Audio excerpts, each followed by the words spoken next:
This is Gary Topping speaking. The date is December 10th, 1996, and I'm at the home of Dr. Everett L. Cooley, and I'm going to be asking Dr. Cooley about his career both as state archivist and as director of the Utah State Historical Society.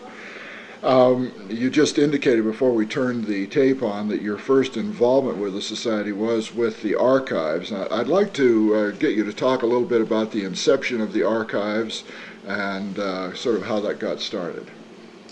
Actually, the Historical Society, when it was made a state agency in 1917, had some wording in there that gave the Society a responsibility of preserving the important records of the state of Utah.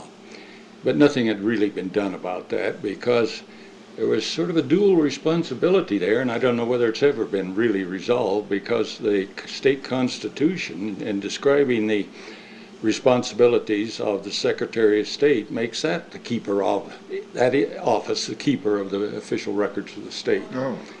So nothing much was done, except I think it was after A.R. Mortensen came as director in 1950.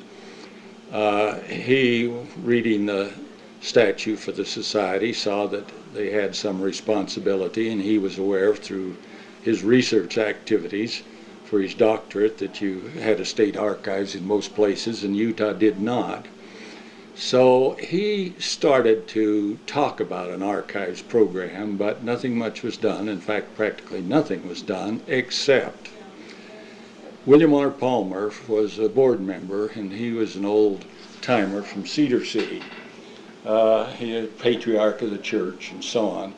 And so they bought him a microfilm camera and sent him around to microfilm some of the county records. And he did a further thing. He went around, he had a stamp made, a rubber stamp, and he'd stamp in the official records of the county property of the Utah State Historical Society. Well, that raised hell with some of these people who thought the society was going to take over. But he microfilmed a lot of records, but the poor old guy had never got a chance to view what he microfilmed. Well, you know, Gary, that when you get a big book, you can't break it like that. And so you've got a gutter here, and the lines, when you do that, overlap. Mm-hmm. Well, this is what so many of those are. You try to read these, and you're reading here and this page and go right onto this page, and they don't jive. Oh, no. So I don't know how much money was spent doing that, but the poor guy never got a chance to really see his mistakes. And so when we came and we started looking at these, well, we were going to index them. Well, it was impossible, so we just practically tossed them all out. That was wasted effort. So then Mortensen decided, well, we ought to have a formal program, and I don't know how I met Mortensen.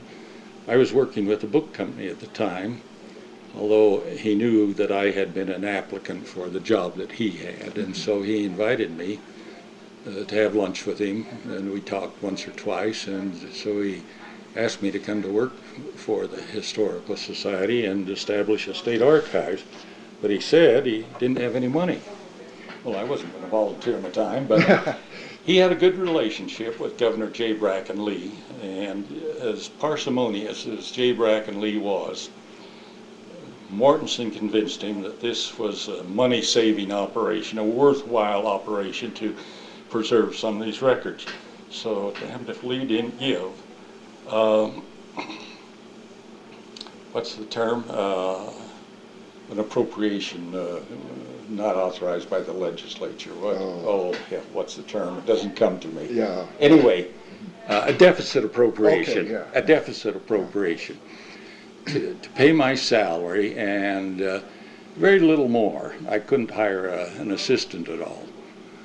But Mortensen also, now I'd had some experience. When I was at Berkeley, I was in the Naval Reserve, and I had to take 2 weeks training duty. Well, I was sent down to San Bruno, where the Naval Records Center was for the whole western United States and Pacific.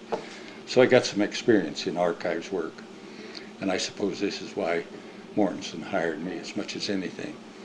So some of the first things I did after I was hired, which began on January the 1st, 1954.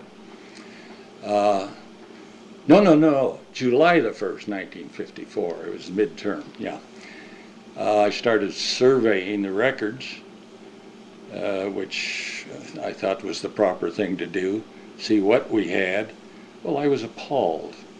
Started looking, for records of the state. You're thinking of the executive records. They're the ones that cause things to be done, and started looking for the governor's correspondence. Well, we found an old room down in the basement of the Capitol, and there were some wooden shelves in there.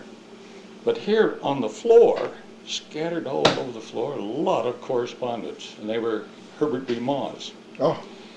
And what we decided, that they were the last, the closest to the door, and so on, and someone needed some boxes, so they came in and dumped the stuff out and took the boxes. Oh, no. Just a pile of loose correspondence. Yeah. Oh, no. And then, so we did a inventory of that and found there were 2 governors missing.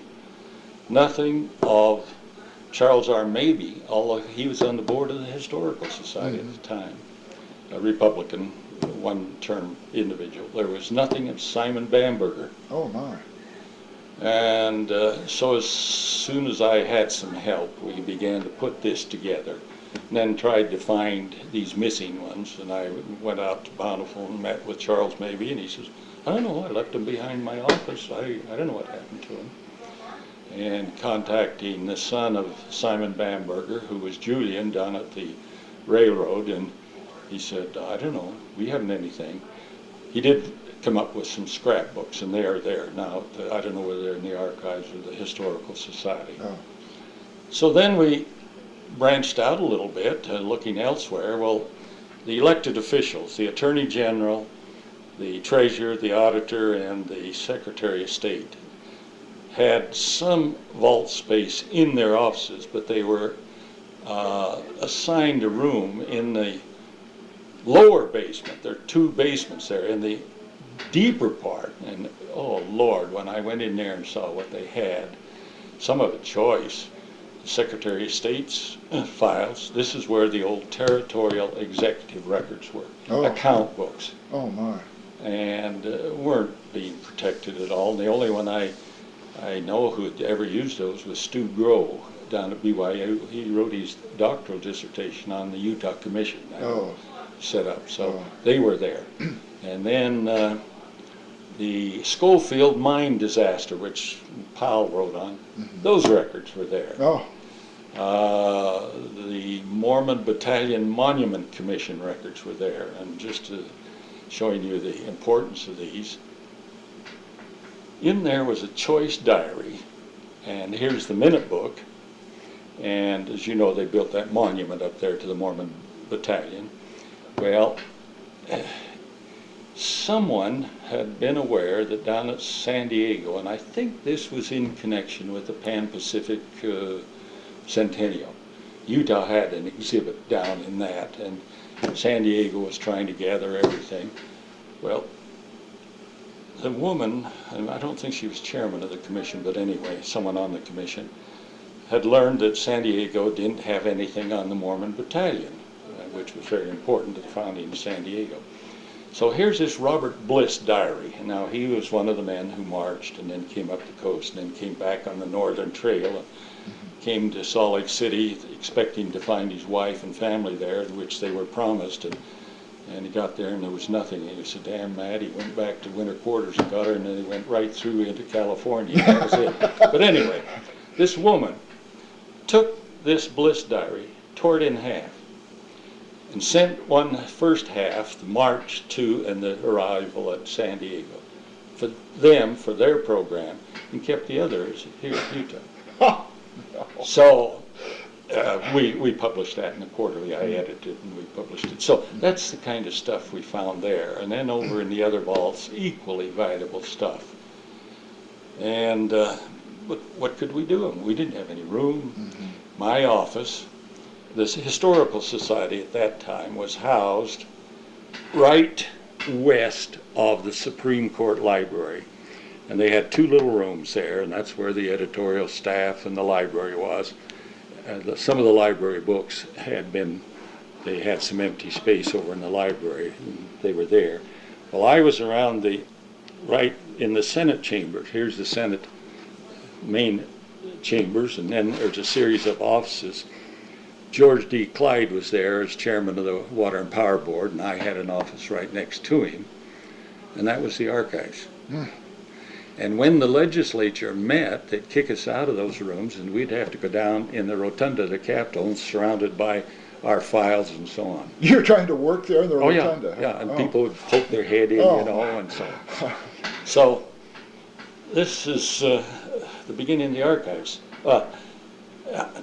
After doing a survey of what we had there, then the responsibility of the Society Archives was also the protection of county records, official state records, school boards, and everything. Now, the WPA had done a survey of records, but hadn't done all the counties. Dale Morgan, that's how he got started. Right. So I took those and I started visiting the counties to see what they had.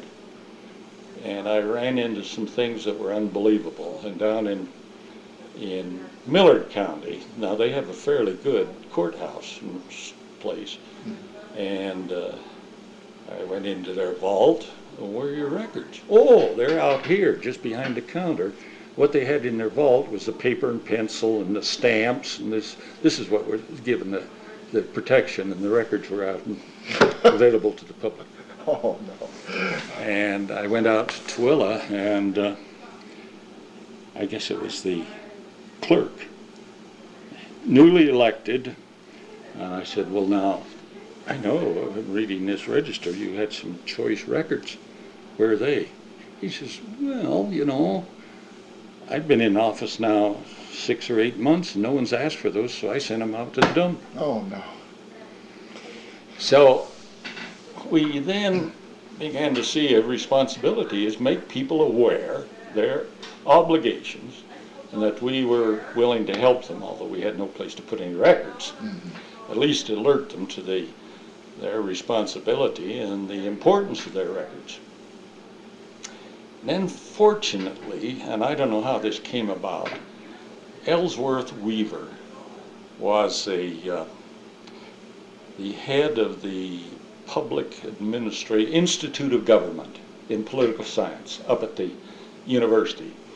And he was given some money to hold these sessions throughout the state, and working with the county something association, all the county officials belonged to it. And then there was a city organization too. Tabby Grant was head of the county, and Benny Schmidt the city. And so after each session of the legislature, they would go into every county and hold meetings, alerting these people or informing them of the new legislation and their obligations and so on. Well, I got put on that panel. And what a great opportunity. Now you're the authority. You weren't just a little guy coming in to speak to someone, and why aren't you doing your job? Here you are, traveling with the Attorney General and so on and so on. That's how I met Ted Moss and some of the others. So we went around and had some great experiences of convincing the people that were interested not only in the official records and what the legal obligations of the state might be, and also the rights of the citizens, but their historical significance. And so that way we got to work with them, and then I think I participated in every one of their conventions as a speaker or head of one of their discussion groups or something to alert them. So then I was assigned some space in the basement of the Capitol. One of the worst was the Fish and Game had to handle the sale of all beaver captured in the state. Now, these trappers would bring their furs in there, and then they would be sold through bids, I guess, by the Fish and Game. Well, that vault was in the basement of the Capitol, and that was assigned to me. Stinks. You remember the beaver skins, huh? Oh, Lord. And to clean it up, they gave me 2 or 3 people who were on welfare. Well, they were imbibers. And I'd get up there working with them in this vault. I had no help. I was just there in coveralls and all, shoveling this stuff. Well, I came out of there almost dizzy a few times from there. And then we had one unique experience. This guy, I guess, took in a wine bottle, and when we locked up that night, he left his wine bottle in there. We didn't know it. Well, when we came back the next morning, the door had been bashed in. This guy retrieved his wine bottle. So that's where we started the archives. You know, when I think about it, it's just unbelievable. So let me ask you before you go Yeah. on. You mentioned that you were trying to enforce the new Yeah. Records Act. I assume that happened at the same time you were hired. No. And, later on, Russ had written this. Later on, we wrote a new Records Act after Ferg Johnson came to work with us, and we established a records center. And no, that other law came about as a result of that was been in about 1957 or 8, something like that. So Russ was, well, here you are crowded in 2 little rooms, and researchers come in to use the books and so on, and they had no place to sit down, or if they did, they'd have to kick one of the secretaries out of her place. It was just unbelievable, the beginnings of the society. But that was an improvement from when Marguerite and Sinclair and there was there. They were down in the basement. Yeah. Well, anyway, that's when Russ started working with J. Bracken Lee, because J. Bracken was unhappy with the mansion, and it was visible when we went there. And so he was looking for a new place for the governor, and Russ was very active in this. And Russ was also on pretty good terms with Nicholas G. Morgan, who had made some extravagant promises, as he did in so many things, like he was going to restore the fort down there on Pioneer Square. And if you read the papers and so on, you'd think he moved the old council house up to the... He didn't. He talked David O. McKay into making a church contribution of, what was it, $300,000 to move that, with Nicholas G. Morgan. And David O. McKay was happy to be in the background. But he made some rather extravagant promises on what was going to happen up the mansion. And finally, Russ got the thing for the society. And we moved in as J. Bracken Lee moved out in 1957. If I choose not to be very accurate on my account of this, we moved in the back door as he moved out the side door. That wasn't quite how it was. But we did move in the very day that he moved out, when the new governor was installed. And we couldn't believe the space we had, you know. Of course, there was a bowling alley in the basement. We had to tear that out, and our choicest records were placed in 2 vaults in the kitchen. There's a vault for the silverware, and that became some of our choicest records there. And then down below in the wine vault, and I have some of the racks from the wine vault we tore out. That was the Thomas Kearns hideout, and we've got some early pictures of the couches with pillows heaped there and so on. They looked like a poshet. But anyway, that's where we stored a lot of the governor's correspondence, things like this. And then when the other rooms, the bedroom downstairs and storage room, and then the bowling alley was torn out, those were our places for records. Now, you had both the archives in there and the society's library. They were divided. The bowling alley was mostly the society's library, and then I had the wine vault, wine area, and this other room that later, when you were there, they would have...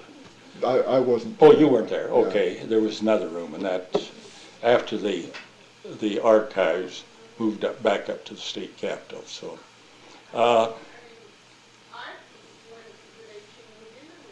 So that changed not only the whole operation of the society, but the archives too, because now we could accept things. We could go out seeking things. and it gave the society a new image. I think that was the most significant part of our move into that building. Now we had a mansion on our letterhead and so on. Yeah. We had something people could identify with instead of their shock when they'd come up to visit the society up in this room in the Capitol, or come to meet me in the rotunda surrounded by onlookers and so on. It's not much of an image, is it? No, it's not much of an image. But Lee supported us, which is kind of surprising. And I think maybe some of the big support, and I'm not sure Dorothy would approve of this, and so I'm not sure it should appear in there, but Russ had a very fine relationship with Lee's secretary, Oh, Evelyn Woods. And see, Russ Mortensen wrote some of the speeches for J. Bracken Lee, and I think it was through Evelyn's influence. oh, Well, then there was a falling out between Russ and Evelyn, and I became kind of her, I don't know what, courtesan or whatever. And she gave me some things, including a beautiful Mahan Rai Young painting, which belonged to the state, but she gave it to me. Great. And it was hanging in my office for a while, but then of course, it turned over to the Fine Arts Council. But it was that kind of things, you know. uh-huh. And so we started collecting things from the governor going out of office, and there was no problem in Lee turning over all his papers to the archives. But after Clyde came in, his secretary, who occupied the office next to us at the state capitol, Sarah was her first name, I forget, she said one day, she said, hey, you better come in and look at this stuff that was left behind some doors here in the governor's office. She says, I don't know whether to throw it out or you'd want it. So I went in, and here were, maybe 4 boxes. Some of the choicest things in Lee's papers. These are the real workings of a governor, the political activities. For example, Henry Henroyd was his chief for a while, working with the legislature. Henroyd was later appointed to the Supreme Court. J. Bracken Lee would leave a note, Henry, we got to contact the legislature and so on. Someone had come in and appeal for some help, to have him veto something or something. Well, he didn't want to be accused of some of these vetoes, so he'd have Henry go to the leaders of the legislature to kill something so it would never get back to Lee, so he would have to. On the other hand, here would be a note, Henry, get behind this. We got to see that this goes through, and so on and so on. So those are the real workings of a governor that had been set aside. I guess they were destined to be thrown out. So we rescued those, and they're choice. So we began to have some good working relationships with the various offices. And one of the things we did, we set up a series of lectures to apprise the various department heads and their staff and so on of their not only responsibility to the records, but trying to get them to see the importance of having quality paper, quality ink, and so on. So we'd have representatives from the ink companies to come in and present a story of the ink and what was permanent and so on. We did the same with paper. And then we got Judge Crockett, Chief Justice of the Supreme Court, to address them about the significance of what these what we did is had a record officer appointed in each agency, and it was them that we worked with, and sometimes the department heads would come. And so we felt that we began to get a better quality of records as a result of this. Did you get much resistance to that program? A lot of those times those people regard those kind of proprietarily. That's right. We did. But I think I'm a pretty good salesman. And sometimes, you'd take a lunch and so on. And unfortunately, there was no appropriation for that kind of thing. That came out of Cooley's pocket. Yeah. But nevertheless, we had, for instance, here's Otto Wisely, an old, sour old bastard in the Industrial Commission. Well, I knew his wife was involved in the Jordan Park down there. What's it called? Memorial Park or something? International. Yeah, She was the chief of that. Oh. And somehow or other, I'd talked to a group where she was present.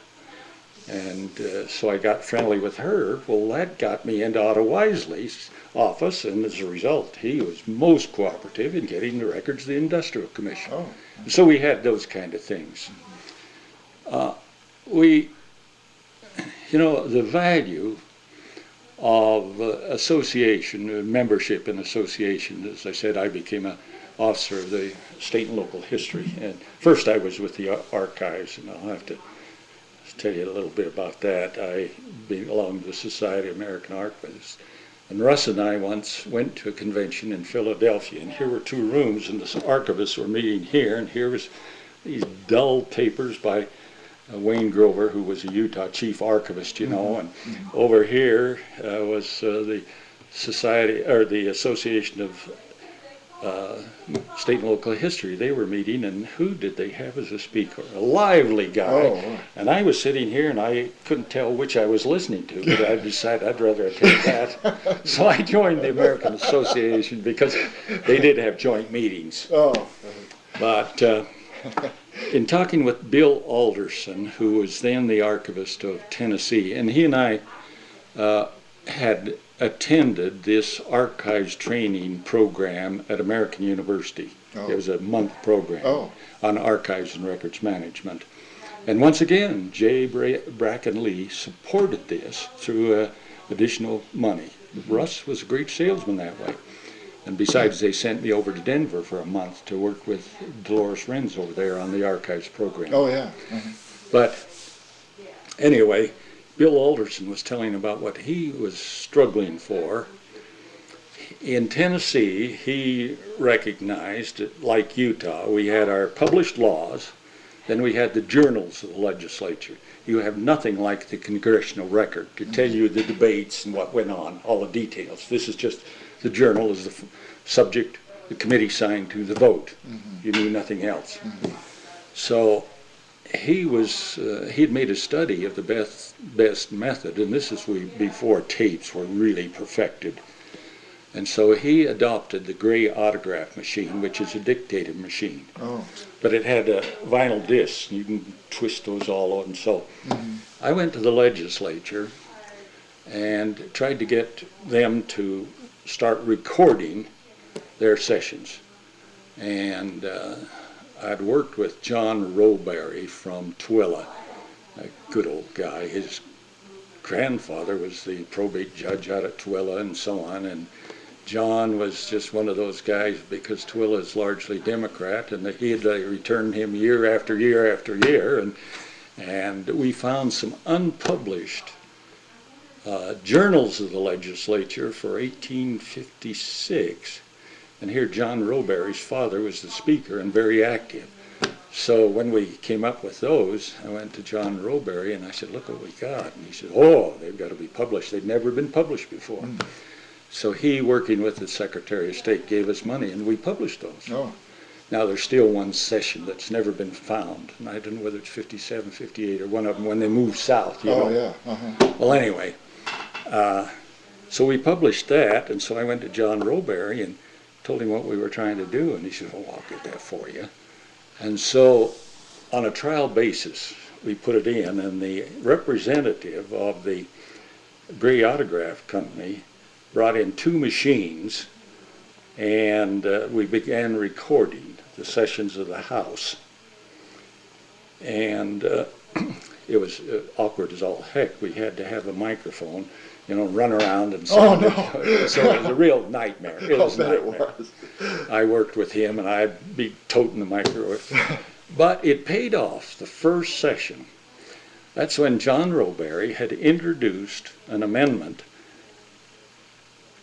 to, I don't know whether increase or decrease, the amount of money that was being withheld from employees' checks. Before that, there was no withholding for tax purposes.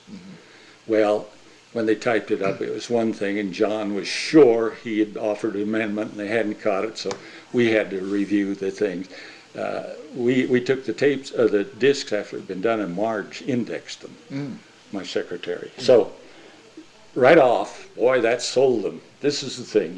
You've got a record now, exactly what happened. You can listen to it. So then I went to the Senate and didn't get much support. And when it was brought before the Senate for a vote, old Mantes, who was the Democratic senator, perpetual one from Twilla, he spoke with quite a Greek accent. And he objected strenuously to it, that then people would make fun of his speech and so on.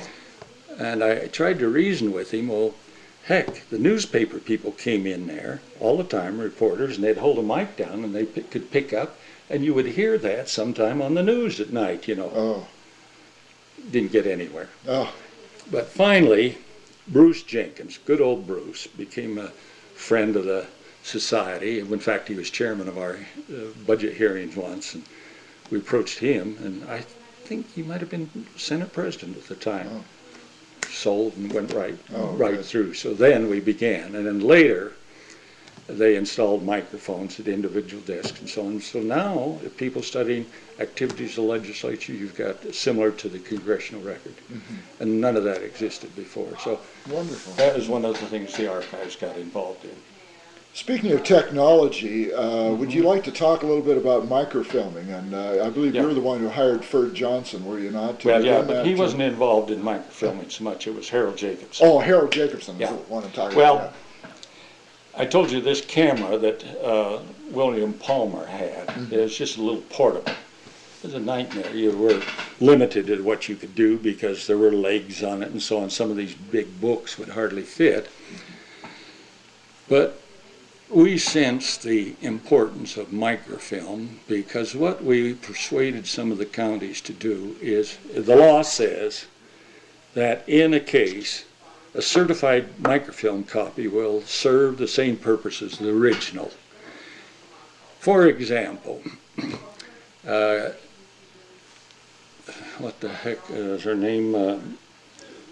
Gibbs Anderson. Bernice Gibbs Anderson from Corinne alerted us to the fact that their original minute book for Corinne was just up there in someone's house.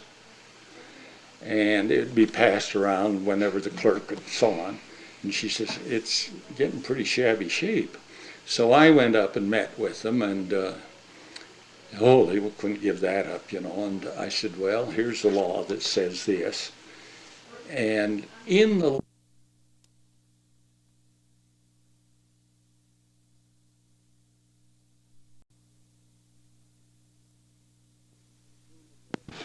through neglect or otherwise, it could be not requisitioned, I forget the word, to the state archives, who would then have to provide a suitable working copy. Well, they resisted this, so I went to one of the deputy attorney generals who happened to be interested in history, and his grandfather had some difficulties with the church and so on, so we hit it off pretty well, and he says, well, look, you just tell them that, he wrote a letter threatening them with this legal action if they didn't turn that to us. So we have the original minute book of Corinne about the building of the railroad, the whole thing.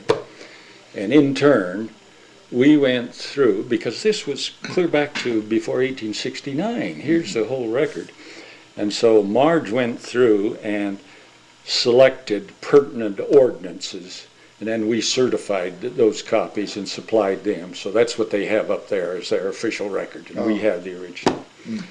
So we met with a lot of resistance. On the other hand, when we could convince them that a microfilm copy would turn the original to us. But once again, our facilities were so poor. I'll never forget the clerk down in Manti. See, they changed. At one time, the articles of incorporation could be filed in the county where it was organized, or up at the Secretary of State's office. If it was a state, I forget now the distinction. So I went down to Manti and said, well, we'd sure like those. They were taking up space in his place, and by then the responsibility for articles incorporation entirely in the Secretary of State's office. So he loaded his articles into his car and drove up to the Capitol. He looked where the space we had for him, turned right around and took him back down. That was the end of that. And so this was a big handicap to us, having really adequate, you're trying to sell the idea of permanent preservation and so on, air conditioned or air control and all, humidity control, and what do you have to offer? Mm-hmm. So we began a limited microfilm program. But while you were in the Capitol? Yeah. Uh-huh. And then later at the Society. Uh-huh. In fact, I remember taking our camera down to the city and we microfilmed the city records, minute books, with our camera, but I hired someone to do it. I didn't have any staff to do it, so we hired someone. Uh-huh. Unfortunately, it wasn't very good because it was a wiggly table, and when he'd lean over, he'd wiggle it, the camera. So it's not a very good record. And it wasn't until after I became director of the Society, and we'd set up, when I went up to Logan, left as archivist, went up to Logan and to teach, and then Russ Mortensen left, so they invited me to come back as director.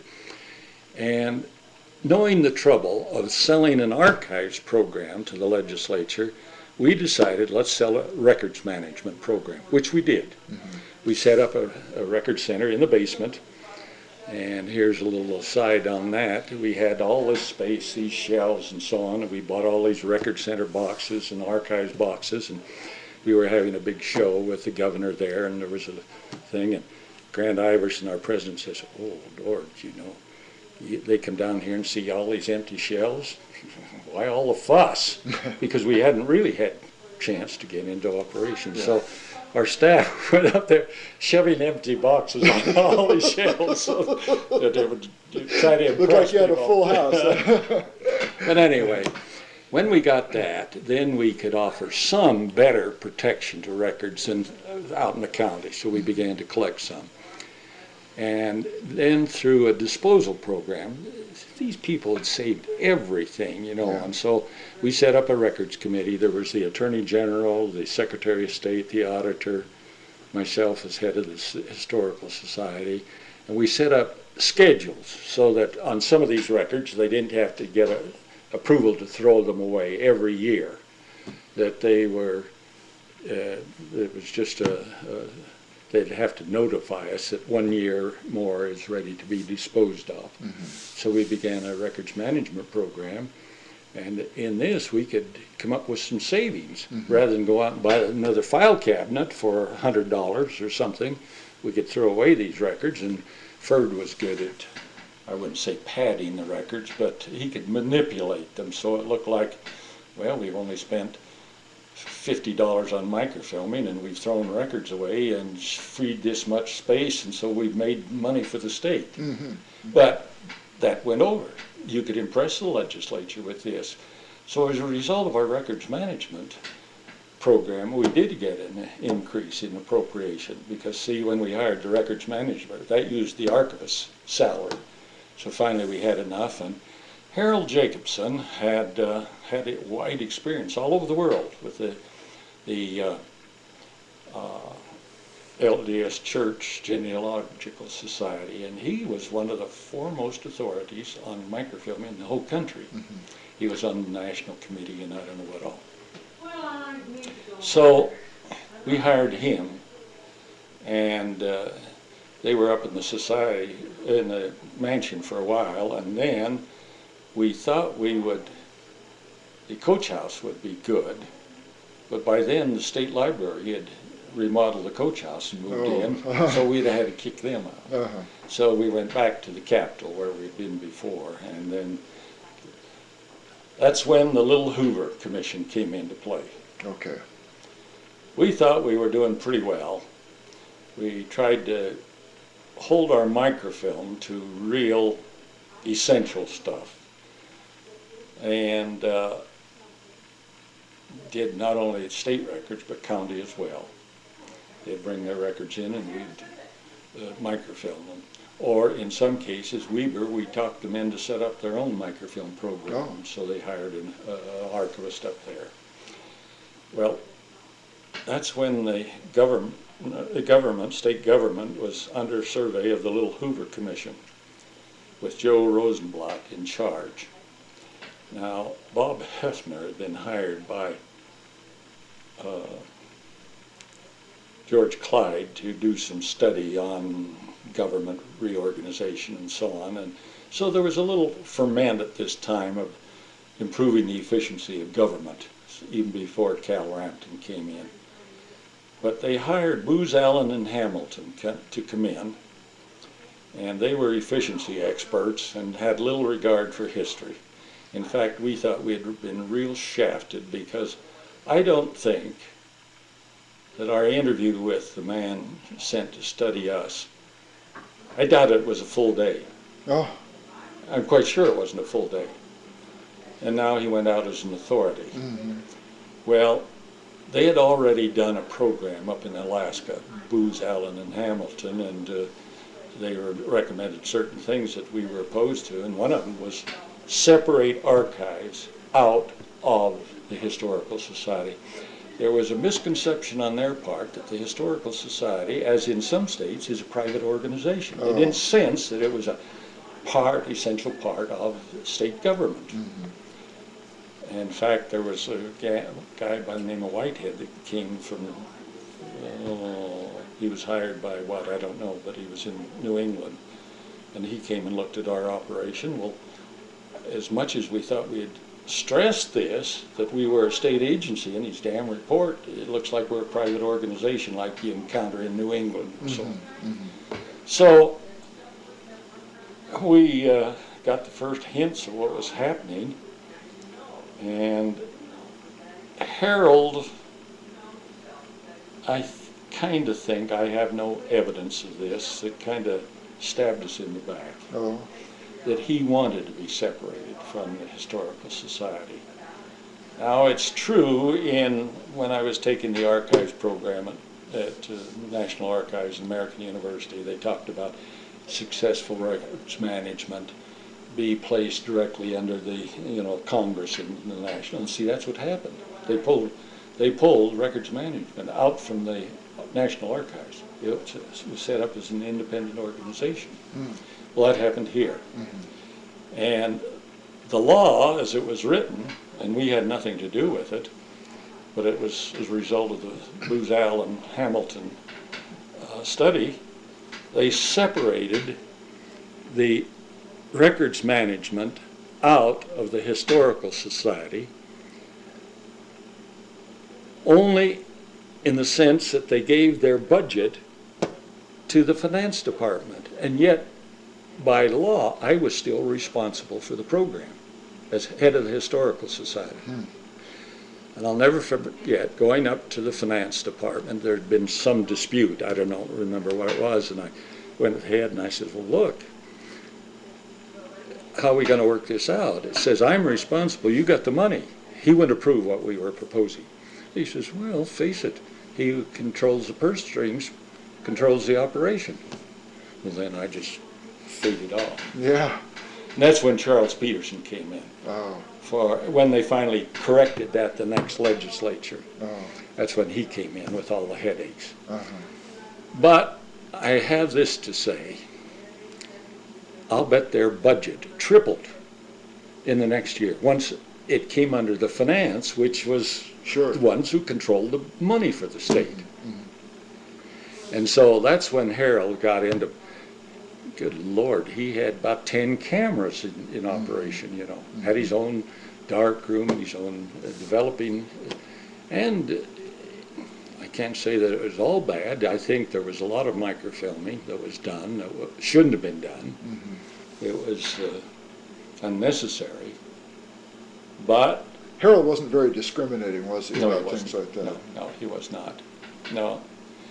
In fact, I used to use it as an example. Up in Wyoming, they hired a gal who had been the head of the microfilming program for the DNRG Railroad. They hired her up in Wyoming, just gave her, I don't know, $250,000, and she couldn't spend it all, so she was microfilming everything. But then, hell, there was no cataloging or anything. You didn't know what you had. Yeah. So I felt somewhat that Harold was doing the same thing, too much microfilming. But by then, he was completely independent from the Historical Society. Another thing the Little Hoover Commission did that affected the society, there was much talk of putting us in together. The State Library, the Arts Council, what else? There'd be one director. Well, fortunately, we had a lot of the historians and others come in and protest. The library people, they didn't want it. So this what would be they did, sort of a cultural organization, Yeah. then, is that it? So what they did, they set up this, I forget what the name of it was, and while we retained our board, before the board was independent, it was a policy body, and they could make the appointments of the director and everything else. And they went to the legislature with the budget and so on. Well, Rampton didn't like this. He wanted to consolidate. So we were put in with the State Library, the Arts Council, Travel Bureau, who else? And Milt Weileman was put in. But unfortunately, it wasn't spelled out in law exactly what his authority was. So some of us started thumbing our nose at minutes. You know, it wasn't working. So then they changed it.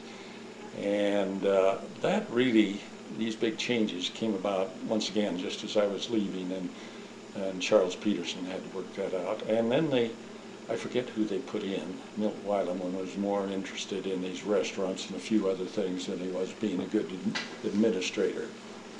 So in that sense, then the policies were formed by that outfit, and of course that's why, what's this gal, his name, that got Mel Smith fired? Oh, yeah.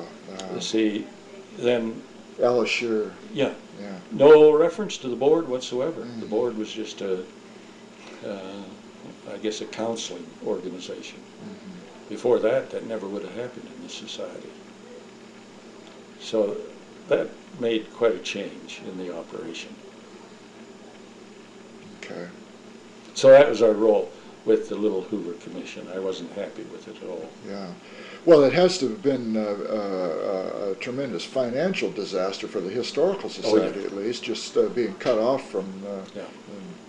I can remember once, well, we had a national conference here, and Cal Rampton was the speaker, and I was asked to introduce him, and I said something about his promoting the Little Hoover Commission that affected history and so on. I said, what the results will be, we'll have to wait and see. And I don't think he liked my comments. He thought I was going to praise him. Okay, listen, as long as we're talking about finances, I want to get on tape some of our conversation before we started the interview about Nicholas Morgan and the oil leases that he donated. Yeah. This was supposed to be a great endowment that was going to be the financial salvation of the Historical Society. Would you talk about that a little bit? Well, Nicholas G. Morgan, as you probably know, was a lawyer. He had held some public office, a district attorney or county attorney or something like this. And I'm not sure you want to write this up, but N.G. Morgan, he went by. People used to say that meant no good Morgan because of his promises to achieve things, and they didn't amount to Never anything. came through. And Nicholas G. Morgan was one who was encouraging our moving into the mansion. And as you know, there was a plaque up there, the Nicholas G. Morgan Library. Well, he was going to fund this. We were going to be the foremost library and so on. And when we put up a sign out in front of the mansion, the Historical Society, well, he felt that should be the Nicholas G. Morgan Library and was a little offended. In fact, there was some suggestion that out on the lawn there should be I don't know whether it's neon blinking sign or something, but something extreme would proclaim this. So he made a lot of promises, but they were never fulfilled, although he did give us a library that was significant. Mm-hmm. And one way he was going to help us, since he made his money, and he made millions, and his son squandered much of it. Oh. But anyway, how he was finally going to help us, we didn't get a lot of cash. I don't know how much cash we actually got in the way of, I know that Russ would go to him on some occasions and he'd make some kind of gift to the Historical Society. Oh. Nothing major. But one way it was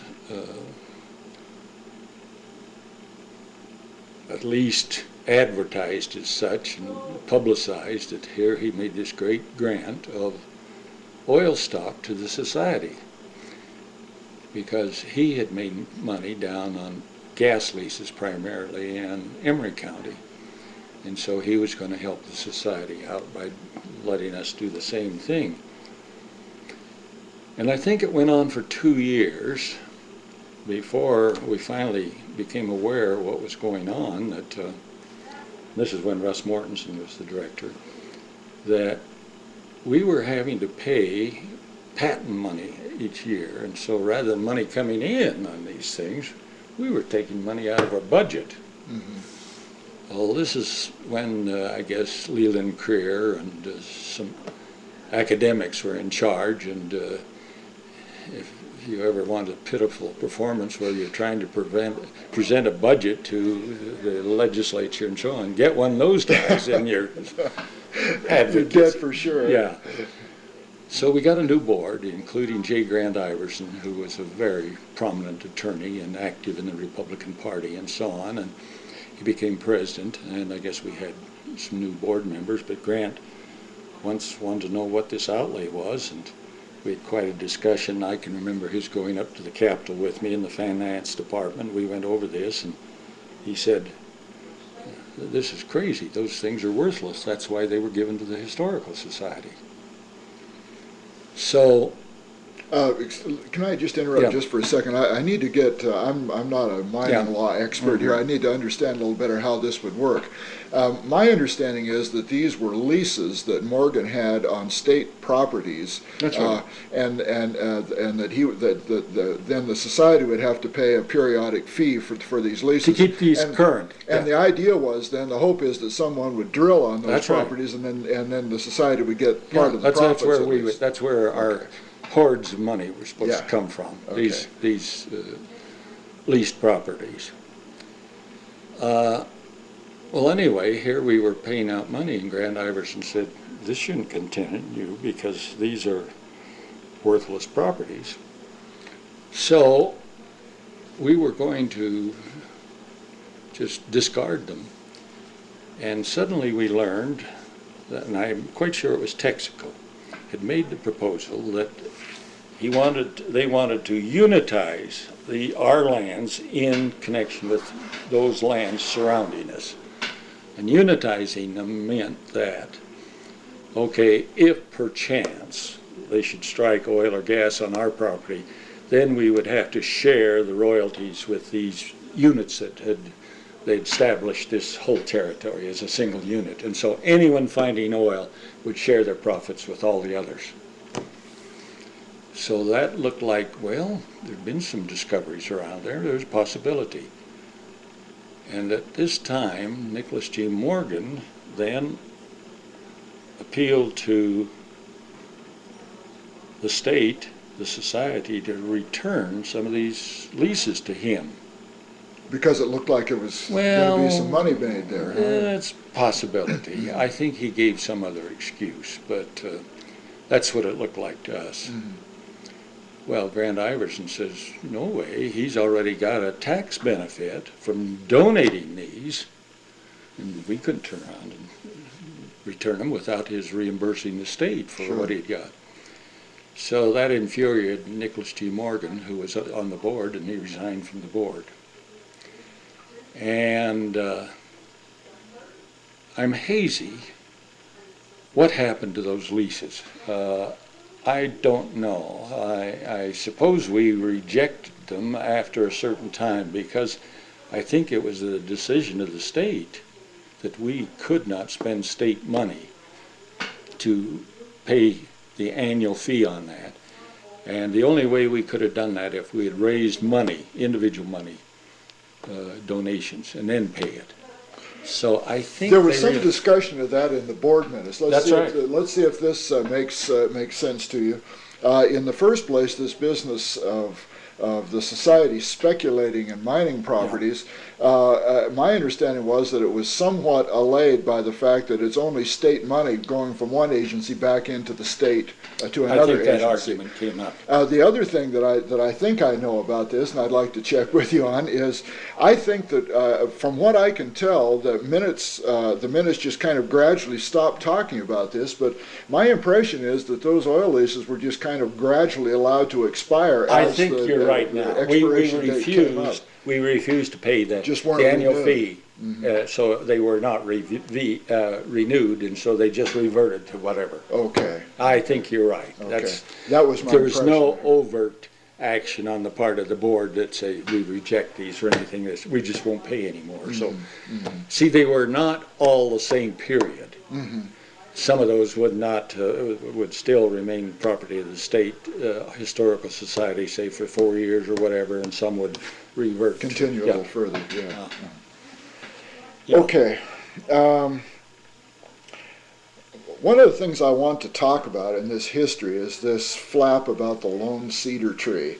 And we don't need to go into the details of that, except that I know you were at the meeting in which Mortensen was confronted on this by Leland Creer and by Nicholas Morgan, both of whom thought that he was being irreverent in his attitude toward this supposed lone cedar tree. What are your recollections of the meeting, of what actually occurred there? Of course, this is one of the great myths of our history. Mm-hmm. And when these vandals had taken the tree and destroyed it, then someone came to Russ Mortensen and asked him about it, and he says, "Oh, that old cedar post." And he had reason to say that. We've got a newspaper clipping down there which tells, and this is the former director of the DUP, who told that, they planted a tree there, but someone had taken this old cedar post up and threw it out in the junk or something. So they went down in a horse and buggy and retrieved it and planted it there. And then eventually, they had it dedicated. It's the only tree. Well, when this was destroyed, a reporter came to Russ Mortensen, and if you knew Russ, he was pretty plain spoken. Didn't mince words, no. Did he? And he said something to the effect, "Oh, that little post, was not the only tree." Well, that created a real furor. There was a editorial in the Desert News written by Les Goetz, and why he wrote it, he was head of the sports page, But anyway, I think by then he was on up in the church somewhere. He wrote this denouncing the director of the Historical Society, who's supposed to preserve our history, would call this and of course Kate Carter was the lead on this. But surprisingly, there was another one. George R. Hill, who was head of the church Sunday school board, the brother-in-law of David O. McKay. Oh. He came out with a statement that this man was not worthy of being the state historian when he would destroy all these, historical monuments treasures, and so on. Yeah.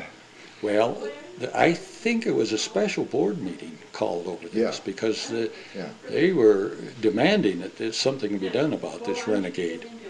Well, I was not only the archivist, but Russ named me as assistant director so that I could handle all the headaches of the mansion. So I sat in on these meetings, and we were all just astounded at the attitude of Leland Creer, who was a historian, chairman of the Department of History. He wanted Russ to make some kind of a retraction or apology.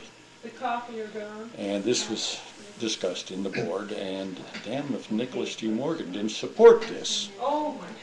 Now, I forget how Joel Ricks handled it, because, see, he was a brother-in-law of David O. McKay, too, but he wasn't, I don't think he issued any great attack on Mortensen at all. Oh. The principal people were Morgan and Creer. Well, the board at that time was made up of Juanita Brooks, she was on it. A man by the name of McCrae. Now, he was executive secretary of Amalgamated Sugar up in Ogden. And there was a fellow on, what the heck was his name? He was from the Tribune. He was a good Catholic. Oh. And so this was debated. And fortunately, I think Juanita was the one who instigated this, to kill this business of trying to sort of punish Mortensen for this. And she was supported by McCrae, and she was supported by this man from the Tribune. I forget who else was there, but it was a resounding defeat, as far as I was concerned, to Creer and Morgan. But it humbled Mortensen. And I tell you what, I don't think it's widely known, after this episode, he began to look around. He was disenchanted. And I can remember he went back to Nebraska and went to Wisconsin. They had an opening as a director. Oh. And he was just willing to get out of these kind of things, petty things, he felt. So I guess we were both surprised at Creer, the role of Creer. I had Creer as my major professor when I was my master's, but I don't know. I don't think he liked me much, but he was a dictator. He really was. I can remember at board meetings sometimes, he would just embarrass people. Maybe there was a point. I can remember once Grant Iverson and I were discussing something, and because Iverson was head of the archives committee, and Creer sort of treated us like little kids by saying, "Shut up, we're trying to discuss this," you know. Wow. Yeah, he would make these outbursts. So it was, I guess in one sense, it was not too surprising that way he reacted on this doggone thing, because I think he was trying to keep in good graces of the DUP and some of the others. One of the things I note about that meeting with considerable interest is that when the vote finally came down on this, it was unanimous to vindicate Mortensen. And I'm wondering if you remember anything about the attitude of Morgan and Creer, because they cast their votes eventually against what their initial position. Well, I tell you, after the discussion, and I'm not sure it all got recorded in the minutes, they were chastened, they really were. That here, you know, Russ explained, well, hell, this is a tree. I mean, a post. It's not a tree. And he cited diaries that some said, you know, there are not many trees in the valleys, those that are along the banks of the creeks and so on. And yet they mythicized this damn thing. And so I think after that discussion, that's when they sort of... They were chastened. Yeah. Well, it had to have been galling for Mortensen, because they had condemned him in public, and I think it was in the Tribune. That's right. And yet he was never vindicated in public. Oh, he was vindicated at the board meeting, which... Wasn't it Creer that issued the statement that appeared in the Tribune? Well, it was over both Morgan and Creer's signatures. Right. So. I forget, yeah. But it was a sad affair, and I can remember we went out of that meeting and, oh, Lord, we have to deal with this. So this is why we were so pleased when we got a new board and a president like J. Grant Iverson, who had integrity and stood up to, although a son-in-law of one of the apostles, he was not hesitant in opposing the church when he thought they were wrong. Independent, nevertheless. Yeah. Let's talk about some more things that I wanted to ask you about the improvements you made to the quarterly while you were director. I think they were improvements because as a result, I think, of the change, the quarterly had a wider appeal.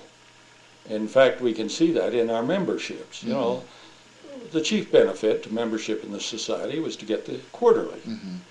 And when it was, I think it was, for its time, it was a good printing and all. It was linotype, hot lead printing, and it was attractive in its way. But we since, well, you look at Wisconsin, Minnesota, all of them had gone to the more popular 4 color, 2 color, whatnot, a slick paper and so on. So in a larger format. a larger format. Now that got me into a little trouble changing the format.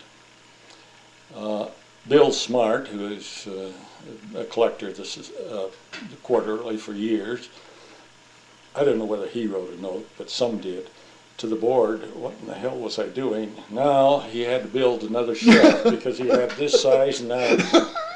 The others were not quite that kind. Charlie Kelly.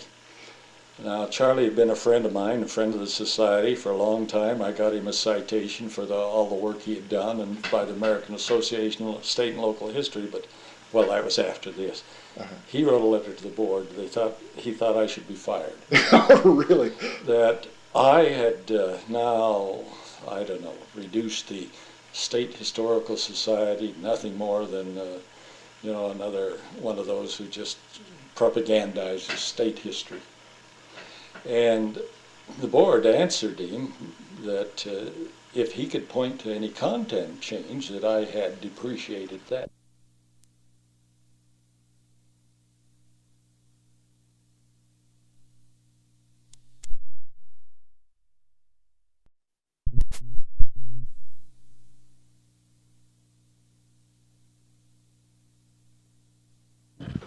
Okay. You remember we did that series on military organization, institutions, and so on?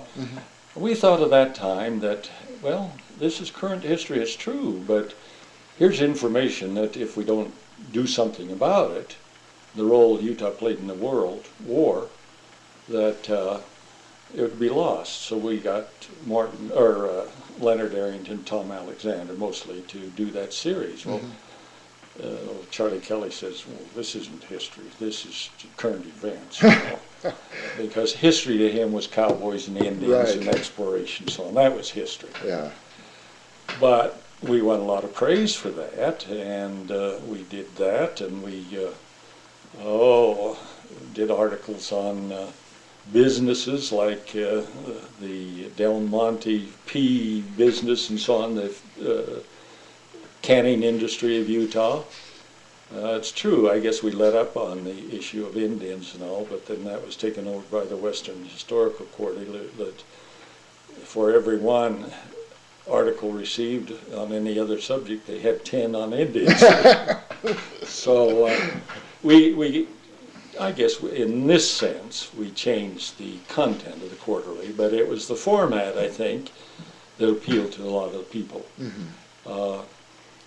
I never forget the most critical letter that came in this was Gail Lindstrom, an artist up at USU, and he said, as far as historians are concerned, they like something solid and so on. They don't want it all decorated with pictures and all that. Well, it's my feeling that, well, we had board members who wanted us to give up our picture collection. It had no value. We were spending as one full-time staff member and money in preserving our pictures. So once again, it's an old-time view of what's history. Probably the best collection the society has now, the pictures. Yeah, exactly. So this is one of the things that I felt increased our membership, increased our awareness to people in the state, and we did see the membership expand. I think it was less than 1,000 when Mortensen was there, and I believe when I left it was 2,000 or more. Wow. And then see, we were able to draw the attention of the mining industry. We did that special issue, 1963, Centennial Mining. And just think, the Utah Mining Association bought 10,000 copies of that for distribution. Good grief. And the cattle industry was a great disappointment because I thought it was a great story, but the cattlemen are not, I guess, publicity conscious.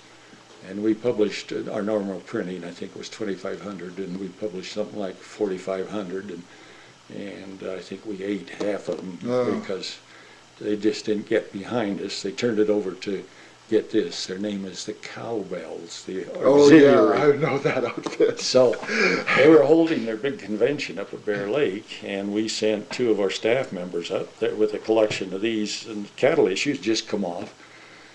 the press, and they sold 2 copies. Oh, But as I told you, I've now seen them appear in catalogs where it's they're not as I guess they don't sell for as much money as the mining issue, but nevertheless they bring $20-30. it's still one of the best issues of the quarterly I ever like it. published, too. Yeah, I think. I like it. Yeah. I like it. Yeah. How about the annual meeting? You now also that changed quite a bit because the first annual meeting I attended was before I became a staff member. It was in '52 or '3 when John D. Hicks came from Berkeley, and we met in the Beehive House, and there must have been all of 50 people there. Oh. Yeah, it was something like this. It was very formal and so on, and it continued that way, a banquet and with a speaker. But I was aware of some of the other societies, how it was a big affair. And so we expanded it to 2 days. We'd have a Saturday session and then a night. And then we finally got around to having some sessions on Friday afternoon, and then all day Saturday, and then the banquet. Oh. And we brought in some very outstanding speakers. Some are memorable to me. One that almost ruined us was, what's Liebler's first name down in? H. Baxter. H. Baxter Liebler. Yeah. We invited him as the speaker to talk about his Navajo mission and so on. Well, we had a good crowd. And here was old Father Liebler up speaking, and he had a stack of manuscripts like that. And over here in the corner was a secretary typing him some more manuscript. And she would come over and put some more before him while he was speaking. And I was sitting at the side, and I looked at that. Well, you know, he went on for about 2 hours. Oh. And people got up and left. Oh. And the next Why time, wouldn't they? Huh? the next time around, people said, "Are you going to have someone that long?" You know, after they've eaten, they have that. Oh, yeah. So that's one of the memorable. He had a good message, and in a condensed form, you know, we published it in the quarterly, and it's a good piece. Yeah. And later it was made into a book, "Boil My Heart for Me," Yeah. or something like that. Yeah. Good book. Yeah, and then we had, what's his name? He was from Oregon, and he wrote on,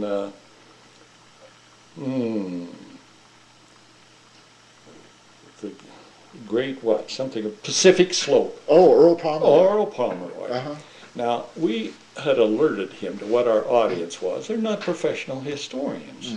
Well, he came and he read a very, very sophisticated paper, and it was designed for historians, and a real dedicated historians, because it was boring as hell. And once again, we had a fairly good audience, and some of them walked out, and it was embarrassing.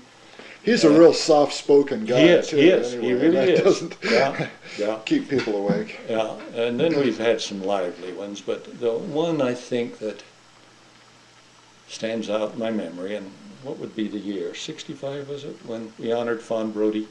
Oh, I don't See, know. normally when we gave a recognition, made them a fellow, we present the award and that's it. Someone says thank you and so on. And I had a little hard time selling this to the board, as you can imagine, that some of the board, that we would recognize Fawn Brody because she was so controversial here. So she came with her family, and she spoke to me as she came in. She said, "Could I respond to this?" I said, "Well, sure, I'd love to have you." So we made the presentation of the fellow, and she was very nervous. I was sitting on the podium, and I could look down, and she ate scarcely a thing, and I thought this was unusual. Here, this woman with all the honors she's received, and she was then on the faculty at UCLA and so on, and yet she was nervous. You could see it. So I got a Charlie horse. So we gave her the opportunity to speak, and I'll never forget, one of the things she said was she recognizes that the perils that awaited the board members for making this decision. that she recognized that she was a controversial individual and that the board had the courage and all to recognize. Very nice. So that impressed me. Yeah. Impressed me. And so as a result of that, we've been friends until she died. And we've now got her son writing a piece, and he sent it to me, and Stan's going to publish it. Oh, I talked to Stan about that. Yeah. And I don't know what the original or what the copy is now, but the original was most interesting, pointing out how she was really taken over by psychoanalysis. And her husband and the other kids, she got the kids involved, and Dick refused. So, well, anyway, that's one of the annual meetings that impressed me, and we had some good sessions. We got involved in special topics, like when we were up at Logan. That was my final one, and since the Powell Centennial was coming up, the whole thing was devoted to the Colorado River and sing with some of the others. In fact, I think we had Turpie Jackson come. I know we did, at the time of the 1963, the mining issue, because he spoke on mining in Utah. Oh. And now, how do you think, I gather that what you're saying is that you made these more extensive annual meetings work by inviting interesting people to come. That too, and then having sessions, topical sessions. I can remember having sessions on preservation. And since at that time we tied in with the Utah Folklore Society, we had their archives there and so on. We had a session with Austin Fife, and I forget who else it was, the principal speaker, on Utah folklore. So we tried to do more of this, to try to approach different groups and feature those subjects. And I think it turned out very successfully. Some of them, I remember one, we had Frank Jonas as a speaker, and some other political subjects. So by broadening it, making it appeal to a divergent group, I think we did create more interest in the society in our annual meeting. You mentioned preservation a moment ago. Yeah. Let's follow up on that by talking about the founding of the Heritage Foundation. Oh, yeah. Actually, the 1917 law gives the society some responsibility preserving sites, buildings, and so on. They'd never done a thing in that connection. Actually, they were given some responsibility. See, under George Dern, the society was recognized as having some responsibility for the old State House at Fillmore. And also they were assigned Camp Floyd. Those were the only two that were in any way connected with preservation as far as the society was concerned. Well, as far as the State House, the legislature would give the society an appropriation which was immediately turned over to the DUP, and they would handle it. But it was a disgrace, you know, it was a rogues gallery. And one of the things I remember there is, here's this little skull of an antelope, the little prong horns here. Skull of a something deer shot by Sergeant so on in the Philippines when he was on duty there. So here it's preserved, you know. And it was this kind of thing that just turned you off. Well, as we got involved in the American Association of State Wildlife History, we'd be going to a society, you know, and seeing their involvement. In Wisconsin, they had such a, you know, they had the Baraboo, the great circus museum, and all this kind of thing, and some of the buildings they had. And we went to Atlanta and see all their beautiful structures they were involved in, and we weren't doing anything. So I guess when we really began to see that something should be done is when the talk of abandoning Fort Douglas. And we marked some property that we thought should come to us. That old stable, you know, it's pretty big. And we thought, well, also by the state law, the society was to have a historic museum. They'd never done anything there. So we soon approached the commander up there and so on that in their arrangements of banding this, we'd like to see a building that maybe we could use as some connection with the preservation of the fort, and then we'd like that, we'd convert it to a museum. Well, that's when Rampton was there, and boy, he issued orders hands off that this was to be handled through the governor's office. And there were several meetings up there with Fletcher from the university president and so on. And then I guess that caused us to look around a little bit. As I'd go out on some of these tours, I can remember how impressed I was down at Mount Pleasant one day. And you know, the street goes through town and the center street goes off to the west. Well, if you go there sometime, now Peter Goss has picked up on this too. You look at these beautiful old buildings. Oh, yeah. The face has been destroyed, you know, covered over with aluminum sheeting and so on. But you look the upper, gorgeous brickwork and everything else. Mm-hmm. And so I started taking pictures of these, and if you ever look at some of my minutes, I spoke to the damnedest groups, and I you know, it seemed like there wasn't there wasn't a month, and sometimes almost every week I was some women's group or something, and so I started showing slides.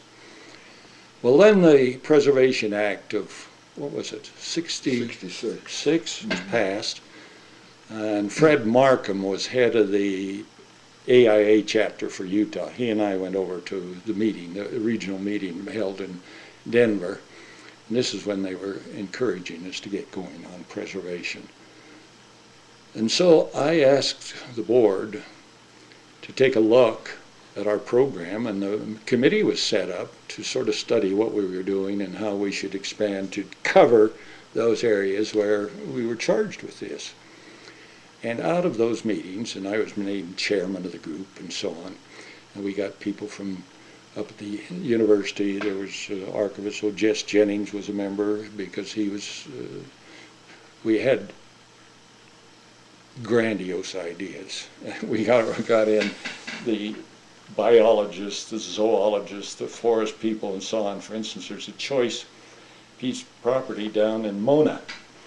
Here's the cemetery, and it's a pretty extensive plot, and they've got a fence about in the middle of it, and here, this is the gravesite over here, and that fence had been there 100 years, and who was it? Barney Standing, I guess, from the Soil Conservation told us about it and said, and then he'd convinced Harold Fabian, head of the parks, that that was the choicest piece of ground with native grasses that you could find anywhere in the state. Huh. Never been grazed for 100 years and Fence so on. had kept them out. So we started to say, okay, these have got to be preserved. Yeah. And at this time, there started a lot of destruction. There was the Cosgriff House, you know, there on the corner of, South Temple, where the American Steiner Corporation is. And the Dooley Building downtown, which was important because of the architect and the style.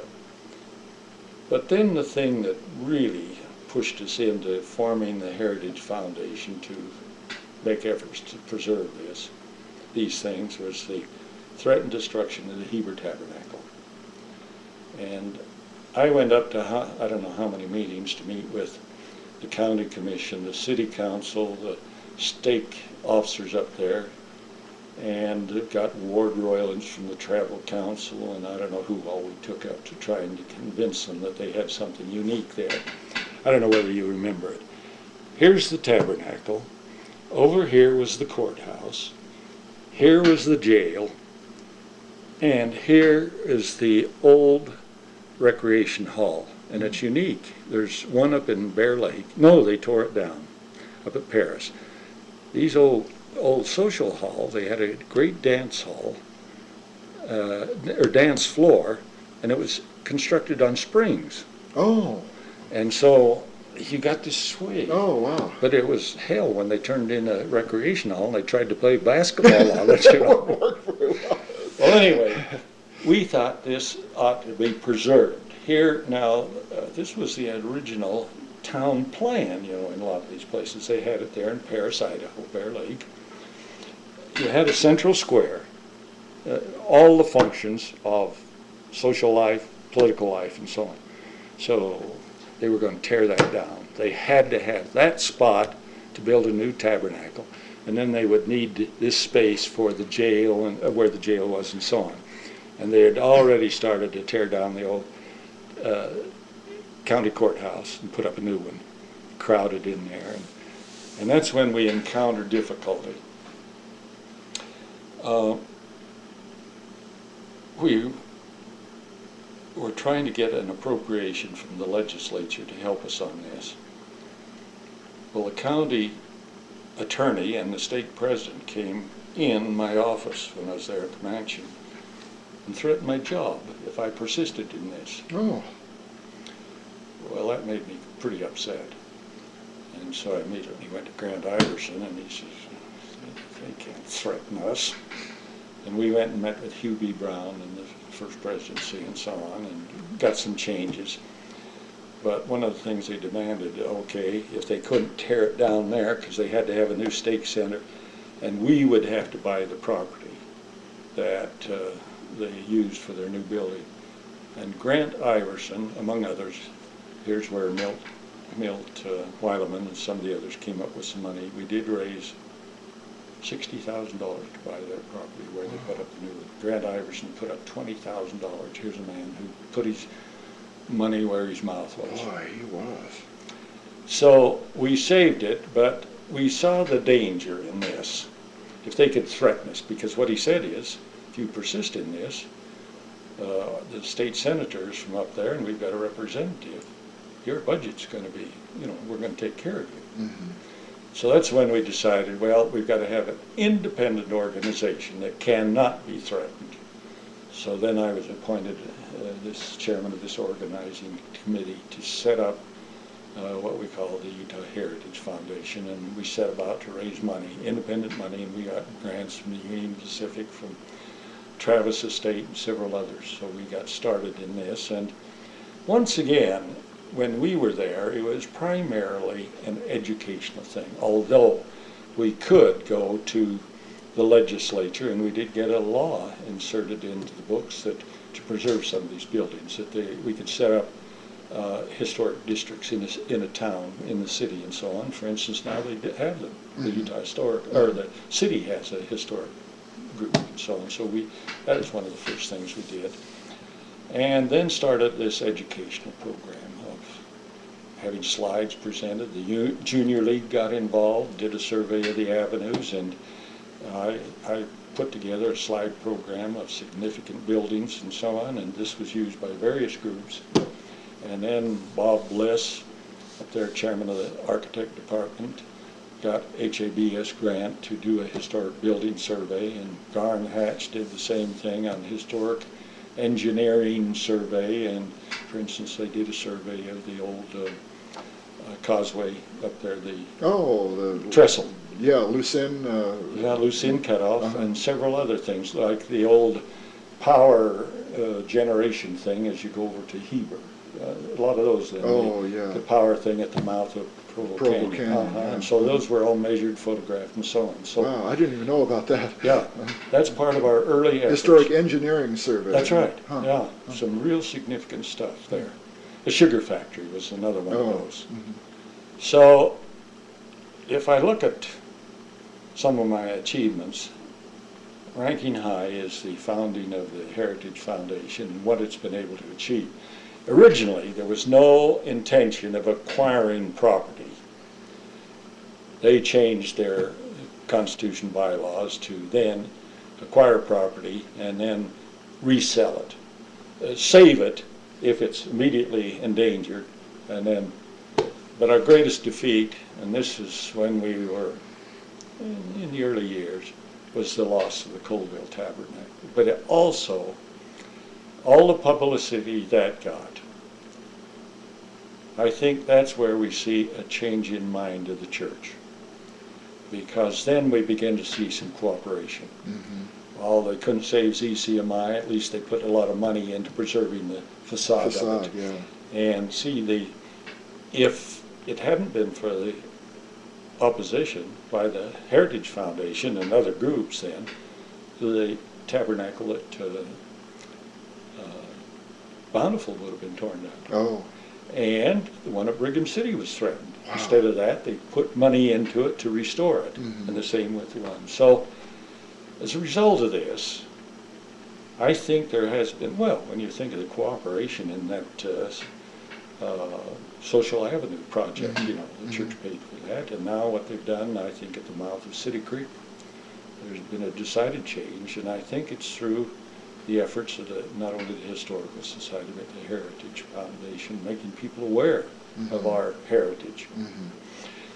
One little episode, as soon as this came out of our involvement in this, I've made note of it here in one of my diaries. Today I received a note from down at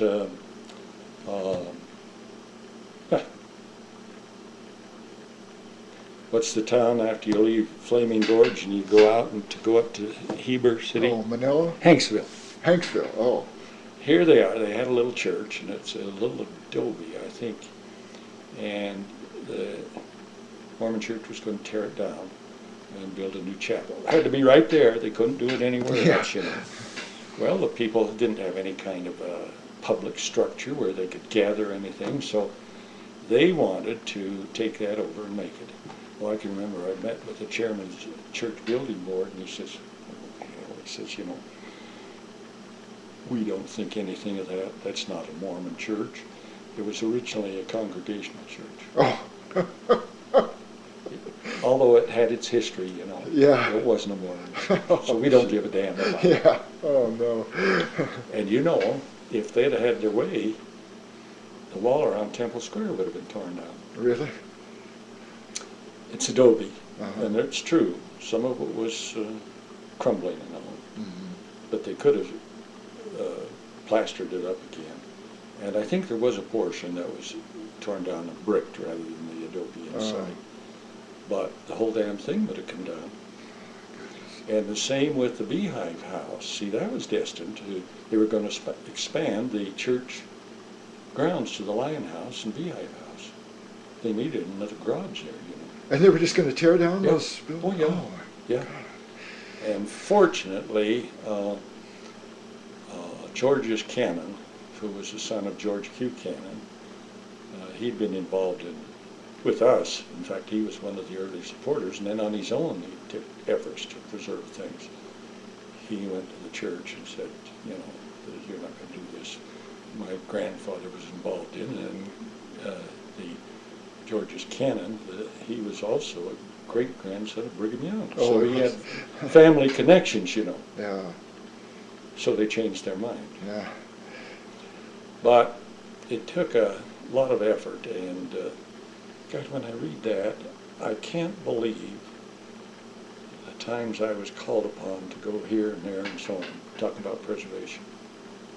And the officers, well, I was one of the first officers of the Heritage Foundation. I was on the council, and I was the third president, second vice president, third president, and so on. And we were called upon to go all over to help in preservation, Park City, and so on. Got the support of Lady Bird Johnson. She came out to speak for us. Wow. Took it to our Park City and so on. So and she wrote a letter, or maybe sent a telegram on our behalf when we founded the Heritage Foundation. Great. So that's how we got involved in preservation. You mentioned the Museum Association Oh, as yeah. well. Let's talk about that. Well, once again, as you get out of the state, you can see what other states are doing, and we're in the backwoods here. I remember how embarrassed I was. We had a meeting of the American Association of State and Local History at Oklahoma, and I was chairman of a session, and this is when we first got going into museums and so on, or talking about them. And Kate Carter was present, and in the question and answer period, she stood up and she said she was proud of the fact that they had a great museum and they didn't have one single person, professional person, on the payroll. She was proud of that. Oh, yeah. That is so evident, you know. So we started looking around, you know, you go into these relic halls, and like up there, okay, they have these woodworking tools. Okay, they could have had one plane at one style and maybe another and so on. Instead of that, if they've got 10 planes all the same style, They've got them all on 10 of them there. That's right. And they're static exhibitions, that's what they are. And this is what we saw where there were some efforts at the museum. So this Carl Jones had been hired by the LDS Church he'd had some training back in Nebraska, to put their collection in the basement of the visitor center in some kind of order, do an inventory among other things. You know, they had a great gun collection at once, a terrific gun collection. Some guy came in there and said he'd been authorized to take these up and get them clean. Well, he took them up and sold them. They just let him take Yeah, them. yeah. And see, they lost their Mormon coin collection the same way. They had a great Mormon coin collection. So finally, someone made the church aware that they had some choice things there and they ought to do something about it. So this Carl Jones, we began to consult with one another, and we said, well, maybe we ought to have some organization to try to bring a little professionalism in the state. And we called on Ernest Underman, who was head of the museum out in Vernal, and he thought that was great. And Jess Jennings was then in the planning stages for his museum. Mm-hmm. And we had an agreement with Jess. See, we wanted to get into the museum business, and he was just getting started. So we said, we've got a formal agreement somewhere that he would not deal in the white portion of history, and we would not get too involved, and certainly not into the old Indian culture, maybe modern and so on. We could work out something. So this was what we proposed to do. Mm-hmm. They'd have the natural history, and we'd go to the historical. So he was all enthused about meeting with people. So we had this gathering at the mansion. I forget how many we had, people mostly from the SUP and DUP, but I can never forget, Jess Jennings was there, and you know, he was probably kind of a profane man. Yeah. Well, this woman from Richfield came in, and she had contacted him before, but she had evidence. They'd found a cross and so on, so she had archaeological evidence that Christ was here, and he had appeared before the Lamanites and so on, and she was trying to prove this. And asked Jess his opinion, and if he'd help her on her museum. Oh, no. Well, as I said, he was a profane man. I was embarrassed. I walked away. I walked away. I can imagine. So he wouldn't participate with us the second year because we had it up at DUP, and we were trying to get the Daughters of the Utah Pioneers, and more than any, because they had these little, you know, relic halls around. And then we had the craft house down there. Mrs. Bealey came, and they gave some demonstrations of spinning and weaving and so on, that, you know, you should have a live museum, not a static thing. And this is when we invited Hal Schindler's dad from the SUP to come up and display some of their gun collection. And he gave his demonstration by firing a black powder charge, and it just billowed out through the museum. So we got more than we bargained for, but we invited as our principal speaker, her name is Skip O'Neill, and she's very prominent in the Museum of Natural History in Denver, and she's written a book on museums and art of exhibits and so on. So we invited her over, and she was to be the luncheon speaker and the afternoon, put on the afternoon program.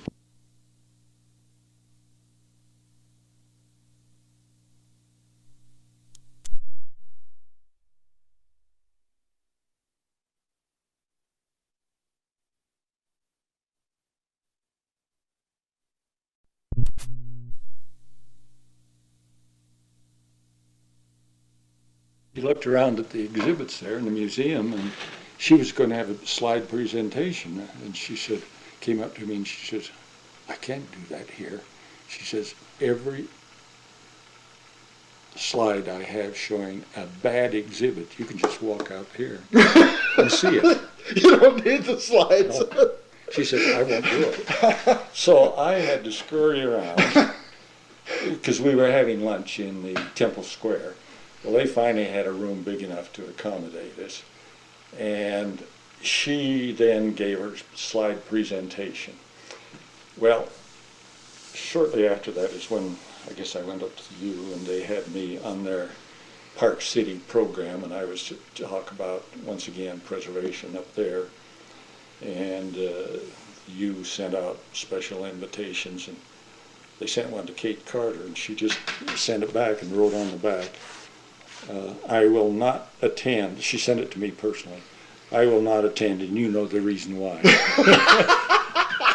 Because she thought I'd done them in. Well, you know, they have such great stuff there. They really do. Yeah. It's wonderful things yeah. they have. But they don't know what to do with it. They don't know what to do with it. Yeah. And this is, I haven't been up there for years. I don't know what the new administration has done. But so eventually, I don't know how many others I was involved in, but then when I went up to you, I think I only attended one more conference. By then it had become the Utah Museums Association, and Mm-hmm. I guess it's a going concern now, I don't know. Mm-hmm. I believe it is. Yeah. So I felt fortunate that I was involved in the beginnings of several of these things, like our Statehood Day, which had been ignored, absolutely ignored. Mm-hmm. There'd be a little piece in the paper, well, today's January 6th, and it's Statehood Day, and we felt this was slighting us, so we began holding sessions up in the rotunda, and you know what the acoustics are there. Oh, yeah. Well, the speaker'd get up and you'd hear it Yeah, from six for different a half directions. hour. But we had George Ellsworth was the first one, and Oh. then Dick Paul, and then we had Dave Miller, and J.D. Williams, Neil Maxwell, and Rampton was the speaker once. Mm-hmm. So we had some good affairs, and then what we did, immediately after that, we'd have a reception in the Historical Society Oh. with refreshments, and Mm-hmm. so that became part of the tradition. Mm-hmm. Mm-hmm. And once again, it brought us a lot of recognition. Mm-hmm. You mentioned this disastrous trek to the hole in the rock. Was that the first time that That's had been the first attempted? Yeah, the first time the trek had been attempted. And that was in 1963. Mm-hmm. And see, we had such a limited staff. And John James, you knew John. Yeah. You know, he was, I guess I looked to him as my assistant, but he was pretty hampered by his deformities as a result of arthritis and so on. So I had to arrange that, and I had one other staff member go along. She worked in the library. But we were just flabbergasted. We had 250 people sign up for that. Can you imagine this? Their fare, their overnight, their meals, $25. Oh, $25. you'd be lucky to get from here to Draper on that these days, wouldn't you? So we hired, it took us 5 buses. We hired from Lewis Brothers Stages, and it was a disaster from the beginning. A bus didn't show up. We had to get an additional bus from Logan, and they picked up the people on the way down, and they were late coming, and in the meantime, a woman down at the Lewis Brothers Stages got locked in the restroom, and we couldn't get her out until we broke down the door, and it just got from bad to worse. And we stayed all night. They opened the park especially for us, that many people, and served us, and it was great. Except in the... This was Bryce. This was Bryce, yeah. Yeah. Early evening, we had a program in the lodge and so on, and sang songs and whatnot, and I just gone to bed and a rap on the door, and this Sally on our staff, good-looking girl, and she's just charming. She knocked on the door and she says, Dr. Cooley, old Sane, he's the head of the Lewis Brothers Stages, he says, he keeps bugging me in my room. What can you help me? So I had to go over and say, for hell's sake, leave her alone. I could have said, well, you know, you can move in with me.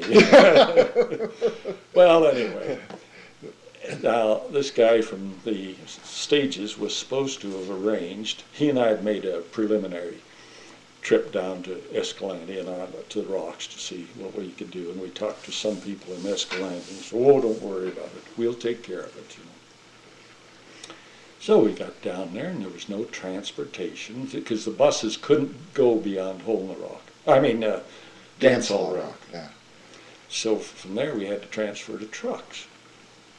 Well, the trucks we had were cattle trucks with horse shit and cow shit all over the, you know, and dump trucks from the county and loading these people in. And, oh, it was horrible.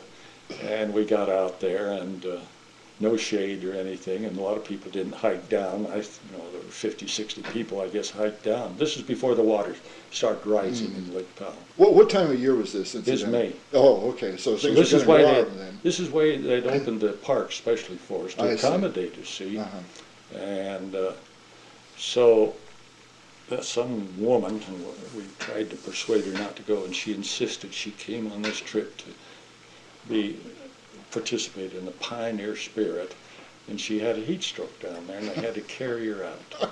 And she was not a tiny person. So that delayed us getting back to Dance Hall Rock, where we had hired a catering service from up here to do a barbecue. And I understand it was good. By the time I was in the last truck pulling out after we had rescued this woman, the time we got back there, there was nothing but some carrots and celery strips and melted ice cream, and so our truck didn't have anything. So we made it back to Bryce, and then we discovered Ed Lyon, who was an honorary member of the society and so on, a good guy. He'd gone on the trek and took his brother, and his brother was my scoutmaster when I was a scout. Oh, no. And so he taught me scouting, you know, and we had overnight camps and so on. So he was along. He was in his 70s. And we left him out at the Hole in the Rock. And didn't know about it till we got back. And they accounted for all the people, and he was missing. Well, then it was too late. And I guess we went to Garfield County or Kane County or one, I forget now what it was. But anyway, we'd gone to the wrong county. And they said, well, go to the right county, and they'd give us some help, but they wouldn't do anything till morning. So they came over and picked up Ed and his brother-in-law and went out there, and there they found David going the wrong way. Oh, no. And what he had done to keep warm, he lay down right at the side of the road, and he had a road map and some newspapers, and he put them down and scraped sand on top of him so he didn't freeze to death. Oh, gee. So here we left this 70-year-old man out there. Oh. So that was that experience, and I said, never again. But we did do one. We took a little group up to the dedication of Cletting Peak, which is on the road from Mirror Lake up to Evanston. And you can see the only monument or only mark of the state had constructed to that time. So I gave up treks. That's not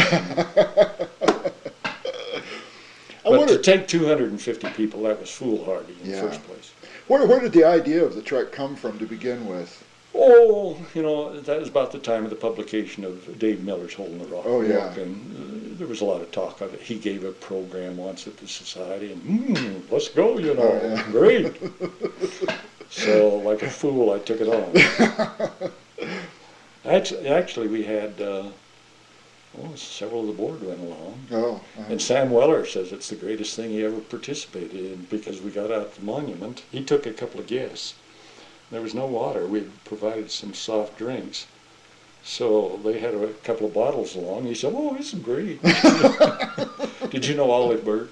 You know who she is? I know who she is. Well, she went along with Weldon Abbott. They were friends. They lived together there on that Haxton place. And when I got out there, I'd been harried by all these trucks, and I was the last truck coming in. And as I crawled down out of the truck, there was Olive Bird with a nice cold beer. It's the best beer I've ever had in my life. Oh, that's wonderful. Well, I think we're pretty well winding down here. I wonder if I could get you to just make some reflections at the end about your years at the Historical Society. I know you had a really good time. I tell you really what, enjoyed working there, and I've often made the statement that I've been one of the most unfortunate individuals in the world in the jobs I had. Now, there was a lot of pettiness you put up with, and hassling over budget. I'll never forget once going to a budget hearing, and we followed the road commission, and the Carlisle, he was one of the budget directors, and he said, yeah, they just came in here and we approved, I don't know, $4 million for new equipment, and we went in and we were trying to get a new IBM electric typewriter, and we were turned down. It's that kind of thing that just drove you mad. And if you ever read these, for instance, remodeling the damn furnace and the heating system, electrical system, so it would function. And I think maybe we've got a suit some of us could bring against the state. They're in the society, where the receptionist sat out there. One day, the water started dripping on her. And here's a tank up above the dome, and before they had a good water system, what they do to get pressure, they pump this water up in this tank, and that gave the pressure for the mansion. Well, they'd never drained the damn thing. oh no, And it rusted through. oh, gee. Of all things. And so here she was starting getting, and then we had a pipe split that sprayed somewhere, I forget that. Well, they started looking into it. There's lead pipe, and those old lead pipes, they're not welded, they're sort of hammered together. Oh. And it split. Oh, gee. So they came in and replaced some of it. And I can remember the guy who did the replacing, he said, what you going to do with this pipe? I said, I don't want it. And so he took it and he says, well, this is what I'll use. I melted in his lead pot to do the connections. Oh. And this is, now, when you think of the fuss they're making now about lead paint, what little, and now we were drinking that water out of lead pipe. Pipes. Yeah, and the electrical system. Max Evans told me the other day they preserved one of the old panels because they were classic. And see, I had to be involved. And our damn custodian, he was a German. Albert Escher wasn't there when you were. Tilly and Alex, were they there? No. Oh, no. well, I anyway. never worked in the mansion. Oh, you did? Oh, No. okay. Well, Albert was a German, and I think this is one reason why Russ put me in charge of this. See, I'd been in Germany on a mission. Well, Albert couldn't speak much English. Oh. I had to communicate with him. And one day, this irate guy came into the building. Albert sang, they have a German ward or something, and he sang in the choir, and he'd be out there doing yard work and singing, and it wasn't what he was doing, and he ran into a car with a big power mower. The guy came in and wanted to know what we were going to do about it. Well, of course, we just turned it over to the state. They'd have to make the thing. And one day we had a call on the phone. You've got problems? No, there's not any problems we're aware of. Well, no, you normally have. Well, what do you got your flag upside down for? Oh, Albert no. and his. Here was the flag upside down. Oh, so it's dealing with that were the headaches, but I always felt that I was indeed fortunate that I look forward to going to work in the morning. And I had long hours, and there scarcely a weekend I wasn't involved. And that brings up another story. Margaret Rubis was our housewife, and she was from Austria. She loved to cook, and she'd make things for us. And she did our Thanksgiving turkey once, and the dressing looked like gruel of some kind. We had to say it was great. But anyway, my daughter, youngest daughter, I was down there one Saturday doing some work, and she went down with me. And Margaret brought me my lunch. It was some kind of a sandwich, I don't know, bologna sandwich and rye bread or something, bought something for Karen, and I don't know what she brought her to drink. She brought me a water glass full of cream de mint. Oh, gee. And that was, my refreshment. Oh, So Lord. I sipped it while she was there and so on. And my office was up there at the front, and where there's a bathroom in between. So I went over and poured it down the Got toilet rid of it. and flushed it. And, you could just see. Pretty soon Margaret came in.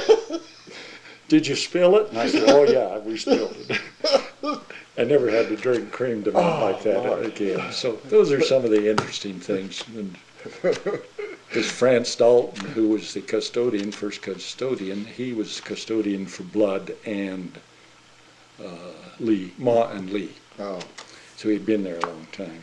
And he was going to leave, so he was going to treat us all. And we came down for our coffee break, and there was a water glass full of bourbon for each of us. Good grief.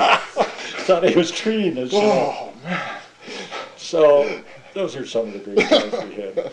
Although you're not supposed to have liquor in state offices, we always had a Thanksgiving dinner and Christmas. And Lamar Peterson brought us a bottle of sparkling Burgundy, and it wasn't cooled, and someone opened it, and here, wine dripping all off over the that place. marble Oh, ceiling. Oh, We fudged a little bit. And then, did you know who Bruce Phillips is? yeah. You The know, singer? Utah. Yeah, Utah. Well, see, Bruce. he worked for us Oh. in the archives, the record center. Oh. So we invited him. Now, he had a Jewish background, and then, of course, all this protest song, Joe Hill, and so we invited him to come and play his guitar and sing some Christmas carols for us. And so he came, here he was, I dreamed I saw Joe Hill last night, and all this Christmas stuff. carols. So those are some of the experience. And then one thing, Gary, that both Dorothy and Marge have said, they went on and got their history degrees, but said the greatest training they ever had was the history experiences they had at the mansion. See, every Tuesday, Charlie Kelly and his wife came in. Oh. Tuesday afternoon was reserved for Charlie and Harriet. And we'd sit around that kitchen table for our coffee break, and some of the times they'd run an hour and a half, and so on. And then Stan Ivins came in every Thursday. Oh. And then there would be Bill Mulder and Wally Stegner in, and this would be our gathering place over the coffee. And then I understand Charles Peterson did away with that. He did away with a great institution because this was something we looked forward to. Yeah. Heard great stories. Yeah. Describe that kitchen, will you? There's a big marble table there, wasn't there? No, it was a big table, but it had a linoleum top. Oh. But there was marble everywhere else. The ceiling and everything. If you go back now, they've removed from the ceiling, and that's used in constructing a bathroom up on the third floor. Oh, no. But this old table, I don't know how long it had been there, but it's pretty big. And of course, we'd gather around that for our seminar, coffee seminar. But then, have you ever heard of Ernst Posner? Yeah, the archivist. Foremost archivist. Yeah. He began this program back there at American University and so on. He was the archivist of the Prussian archives there in Berlin. And then a Jew, he was forced out and so on. So he was doing a little survey, and he came there once, and this Margaret Rubis was doing something, making a Kuchen or something, I forget, but he thought this was great. So she insisted to make a plum one, a flaum, what do you call them, an Apfelstrudel, and she made it a Pflaum strudel. And she would spread that dough out, and that table was bigger than this. The time she'd get that all spread out, and she made him one, and I can remember when I delivered it, I picked him up, I guess, the next morning. I was taking him up to the church vault and so on. Hell, I'd have to lift that thing like this. It was so heavy. And he says, well, I don't know what I'm going to do with it. He appreciated the spirit of the thing. Yeah, so right. that kitchen and that the sessions there were great. You always had trouble with the coffee mess because we had a can there, and you were supposed to put your 10 cents or 25 cents in if you had a cup of coffee. Well, Elsa, the housekeeper, would go to buy coffee for us, and she'd open it up, and it was full of IOUs. And I suppose a petty thing like that caused more trouble. Staff, well, you didn't pay or something, Who's going to make the coffee this week? It's also some reflection on the salaries being paid at the Historical Society, too. Absolutely, yeah. But it had its weaknesses, deficiencies, the mansion, but we sure had some great times there.